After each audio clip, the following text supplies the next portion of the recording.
కృషి ఉంటే మనుషులు ఋషులవుతారు అనే పాత స్టేట్మెంట్ కి కొత్త ఎగ్జాంపుల్ గా ఉన్నటువంటి వ్యక్తి మిస్టర్ మూర్తి గారు. ప్లీజ్ నేనొస్తే నువ్వు చేస్తావా ఇవి? నాన్న ఇంటర్వ్యూ వస్తుంది కదా టీవీలో, ప్లీజ్. మీ నాన్నదే కదా, నువ్వే చూడు.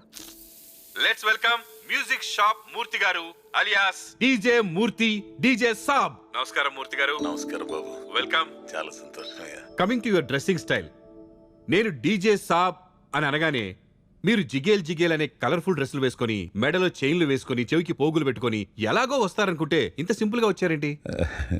నిజమే. ఇప్పుడు మీరు అన్నట్టు డీజే అనగానే కొంచెం హడావుడి జిగిజిగాలు ఉంటాయి కదా, అందుకని మా ఊళ్ళో ఆ డ్రెస్సులు వేసుకోమని చెప్పేవాళ్ళు అనమాట. అంతేగాని నాకైతే ఇదే ఇష్టం. వీడేంటి ప్రమోషన్స్ లో మనకన్నా స్పీడ్ గా ఉన్నాడు? ఊరోడు కదా, స్ట్రీట్ స్మార్ట్నెస్ ఎక్కువ ఉంటుంది, ఆ తెలివితేటలు యూజ్ చేస్తున్నాడు. ఇంకో ముఖ్యమైన విషయం, అయ్యా ఇప్పటివరకు డీజే డెవిల్ నెంబర్ 1 పొజిషన్ లో ఉన్నారు. జస్ట్ ఒక 2 months లో మీరు ఆ పొజిషన్ ని కొట్టేశారు. అసలు ఈ కథేంటి సార్? ఇప్పుడు నేను గెలిచింది నా డ్రీమ్ని, ఇప్పటి వరకు నేను పడిన కష్టాన్ని, అంతేగాని సాటి మనిషి మీద కాదయ్యా. డీజే డెవిల్ నాకన్నా ఇక్కడున్న చాలా మంది కన్నా చాలా గొప్ప ఆర్టిస్టు. అదేంటి మూర్తి గారు, ఆయన బయటకి లోపలికి పగలు రాత్రి ఉన్నట్లుంటారు. ఆయన మిమ్మల్ని ఎంతగానో అవమానించారు, ఆయన మీద కోపం లేదా మీకు? ఆయనే నెంబర్ 1 అంటున్నారు. కోపం అంటే ఏం లేవయ్యా. మనుషులుగా మనలో చాలా లోపాలు ఉండొచ్చు, కానీ ఆయన మంచి ఆర్టిస్ట్ కాకుండా పోడుగా. పిఆర్ లో మనమే తోపులం అనుకుంటే వీడు పిఆర్ లో పిహెచ్డి చేశాడు అనుకుంటా. ఆంధ్రప్రదేశ్లో ఎక్కడో ఒక చిన్న టౌన్లో క్యాసెట్ షాప్ నడుపుకునేవాళ్ళు కదా, అసలు ఈ డీజే వైపు ఎలా వచ్చారు? నేను ఈ రంగంలోకి వచ్చిన కారణం ఏంటంటే నా కుటుంబం ఆర్థిక పరిస్థితిని మెరుగుపరుచుకోవడానికి. అయితే మీరు ఇప్పుడు ఫైనాన్షియల్ గా హ్యాపీగా ఉన్నారా? ఫైనాన్షియల్గా హ్యాపీగానే ఉన్నాను, కానీ నేను హ్యాపీగా లేను. ఓకే, మీరు ఇప్పుడు చాలా మందికి ఇన్స్పిరేషన్ గా ఉన్నారు. అలాగే మీరు డీజే అవ్వడానికి, ఇంత పైకి రావడానికి మీ ఇన్స్పిరేషన్ ఎవరు అని నేను అడిగితే ఎవరని చెప్తారు?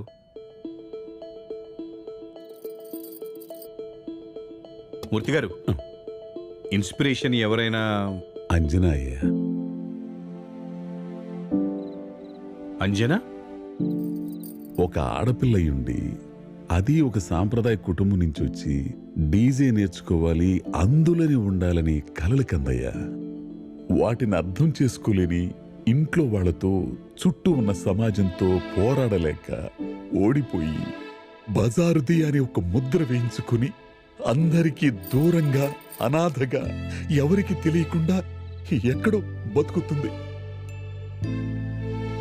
అదే వాళ్ళ నాన్నగారు ఒక ఆడపిల్ల అనుకోకుండా అది తన కళను కొని ప్రోత్సహించి ఉంటే ఈ రోజున కొన్ని లక్షల మంది మెచ్చుకునే ఒక ప్రముఖ డీజే తండ్రిగా అతను ఉండిపోయేవాడు. ఎక్కడ బతుకుతుందో కూడా తెలియట్లేదు, ఎక్కడుందో కూడా అర్థం కావట్లేదు. మీరే అనుకుంటే మీ పరిచయాలు అంతకంటే ఇన్స్పిరేషనల్ గా ఉన్నాయి మూర్తి గారు. ఎనీవేస్, ఇప్పుడు మీరు ఈ పొజిషన్లో ఉన్నారు అంటే ఇంకా ఎవరెవరు కారణం అనుకుంటున్నారు? నా కొడుకు లాంటోడు అసిస్టెంట్ అవని ఏదన్నా అవని అంజి,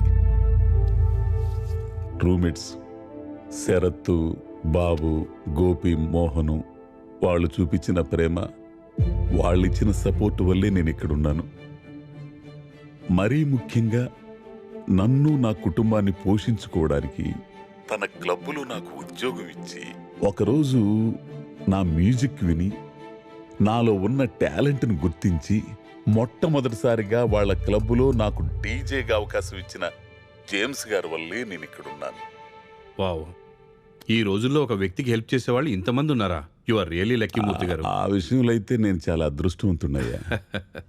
ఓకే, ఇంకో లాస్ట్ క్వశ్చన్. మీరు ఇప్పటి వరకు చాలా మంది గురించి చెప్పారు, చాలా మంచి విషయాలు చెప్పారు, కానీ మీ కుటుంబం గురించి ఏమీ చెప్పలేదు. బయట వాళ్ళే మీకు ఇంత హెల్ప్ చేశారు అంటే ఇక మీ కుటుంబం మీకు ఎంత తోడుంటుంది కదా?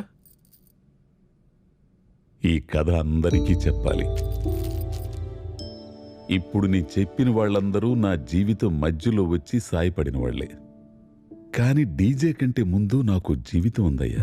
మా ఊర్లో నాకు మ్యూజిక్ షాప్ ఉండేది. ఇంటర్నెట్ రానంత వరకు బ్రహ్మాండంగా సాగింది. ఇంటర్నెట్ వచ్చిన తర్వాత షాపు జరిగేది కాదు. అయినా ఇల్లు గడిచేది. ఎలాగో తెలుసయ్యా, నా భార్య జయశ్రీ ఎంతో కష్టపడి కుటుంబాన్ని నెట్టుకొచ్చింది. జంతికలు చక్కెరాలు అన్నీ చేసుకుని రోడ్ల మీద ఎండనక వాననక వీధులంటే తిరుగుతూ అమ్ముకుంటూ ఆ వచ్చిన సంపాదనతో ఇల్లు నడిపేదయ్యా.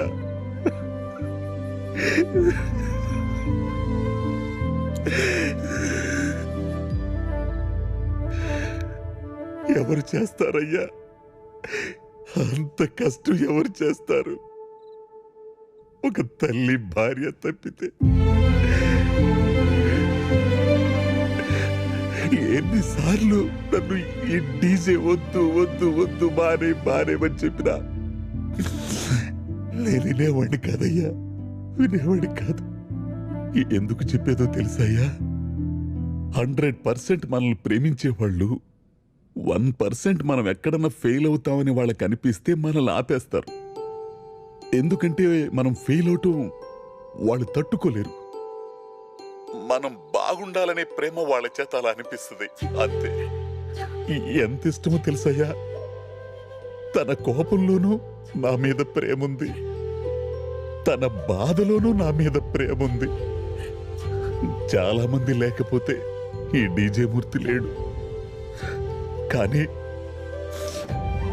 నా జయశ్రీ లేకపోతే అసలు ఈ మూర్తే లేడయ్యా, మూర్తే లేడు.